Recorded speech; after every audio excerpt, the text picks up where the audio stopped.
So good day everyone, I'm Aileen B. Maningo from BSc 3 Social Studies, and today I will show you on how to use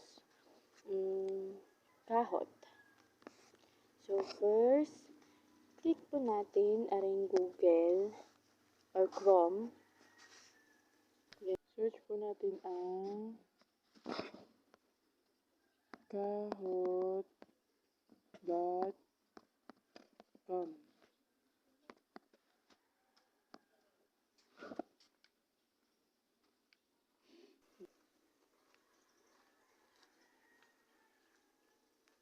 Okay.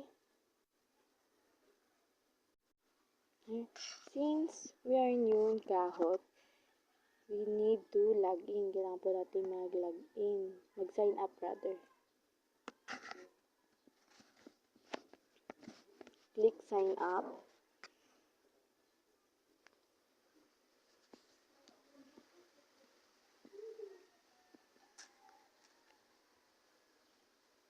And then after that, we have to choose. It's either teacher, student, personal, professional. So I'll choose student. Click student. Then set up your birth month, birthday, 23, year 1999. Oh. Then click continue. Then username, let's put Len. So just simple as that.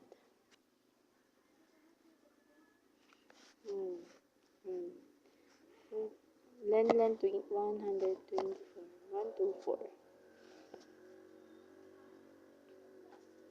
Continue. Then set up your email. Maningo@gmail.com. Then password.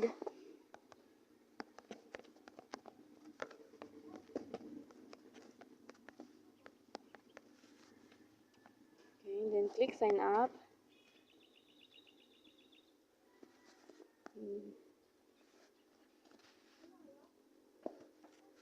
And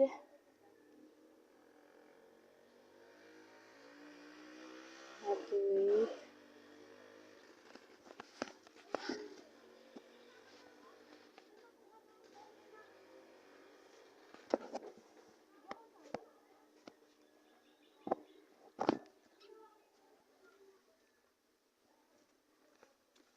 And there you go. So, kung gusto nyo, pwede kayo mag-add ng name. Aileen na lang. Yan.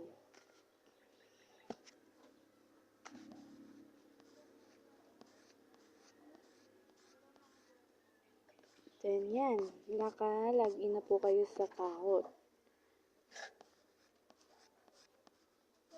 Create collection. Ano po ba sa Kahoot? Create Kahoot.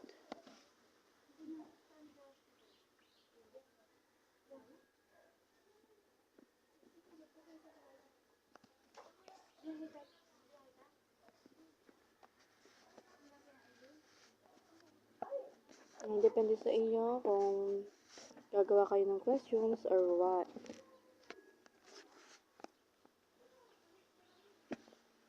It's either quiz or true or false. Try natin ang true or false.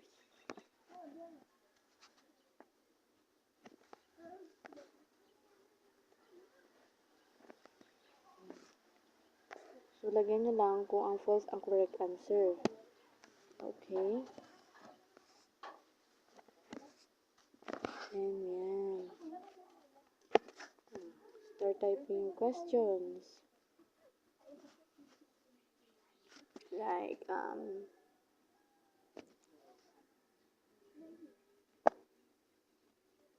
Let's say, Isaac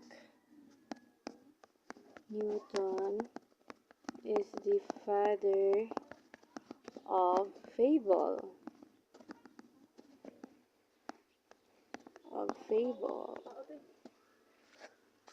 Then, done. Click done.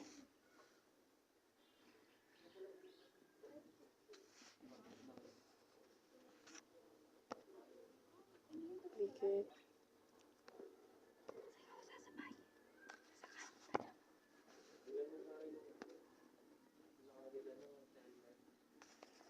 Then, let's try to visit it.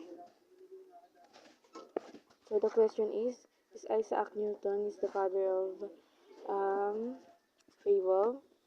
The answer is false. Kasi, ang father of fable ay si Aesop. So, yun lang po. Just simple as that.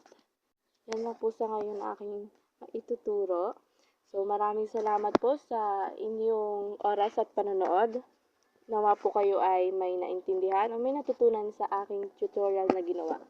Maraming salamat po.